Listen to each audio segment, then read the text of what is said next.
আসসালামু আলাইকুম। আশা করি ভালো আছেন।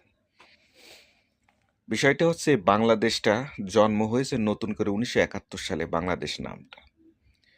এই বাংলাদেশটা জন্মের ক্ষেত্রে কয়েকটা ব্যক্তির অবিস্মরণীয় অবদান।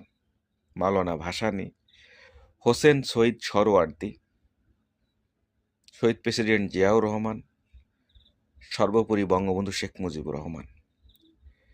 এদের অবদান তো আসলে শেষ শেষ করা যাবে না। আমরা এতটাই জেলাস হয়ে গেছি, এতটাই হিংসুটে হয়ে গেছি যে বঙ্গবন্ধুর বাড়িটাও ভাঙতে হবে ধানমন্ডি। তার কোনো নাম রাখা যাবে না। আচ্ছা, সে স্বাধীনতা যুদ্ধে কি কিছুই করেনি? ৭ই মার্চের ভাষণটা কি সে কি দেয়নি? এটা দেখেনি কেউ? বুঝলাম তিনি বঙ্গবন্ধু নামটা ঠিক হয়নি, দিইনি বা দিয়ে না, দিল না, এ সরকার দিল না। কিন্তু শেখ মুজিবুর রহমান হিসেবে কি তার তো কিছু না কিছু অবদান বাংলাদেশের ক্ষেত্রে আছে।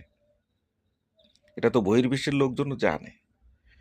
কেমন যেন একটা হিংসা রাজনীতি বাংলাদেশে কাজ করে। আওয়ামী লীগ কিছুটা জিয়াউর রহমানের ছোট করে রাখে। আবার এখন দেখতেছি বঙ্গবন্ধু শেখ মুজিবুর রহমানকে কোনো কায়দায় তার কোনো নাম ঠিকানা রাখা হচ্ছে না। ওসমান হাদির নাম তো বিভিন্ন জায়গায় দেয়া যেত, নতুন একটা প্রতিষ্ঠানে দেয়া যেত। তার নাম যে ওই বঙ্গবন্ধু শেখ মুজিবের নাম বাদ দিয়ে দিতে হবে এমন তো কোনো কথা নেই। এটা কোন ধরনের কাজকর্ম?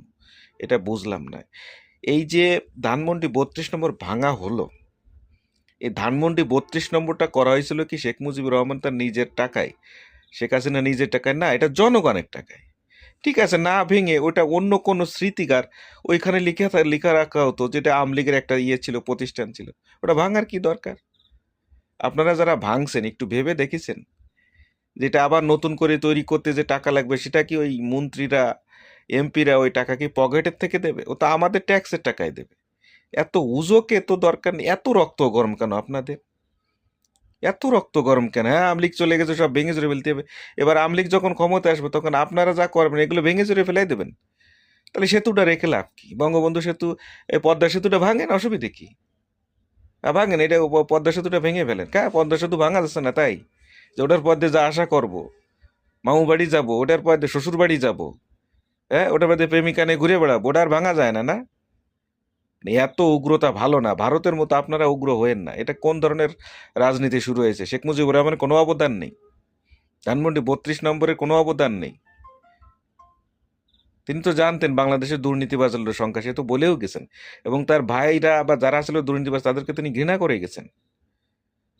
সে একটা জাতির স্থপতি ছিল, তাকে এইভাবে অবমাননা করা, এটা কোন ধরনের মানে ফাইজল্যামতে শুরু হয়েছে? এটা বুঝলাম না কিছু। আওয়ামী লীগ কি কোনোদিন বাংলাদেশের রাজনীতিতে আসবে না? অবশ্যই আসবে। তো এইগুলো করা, এই হিংসা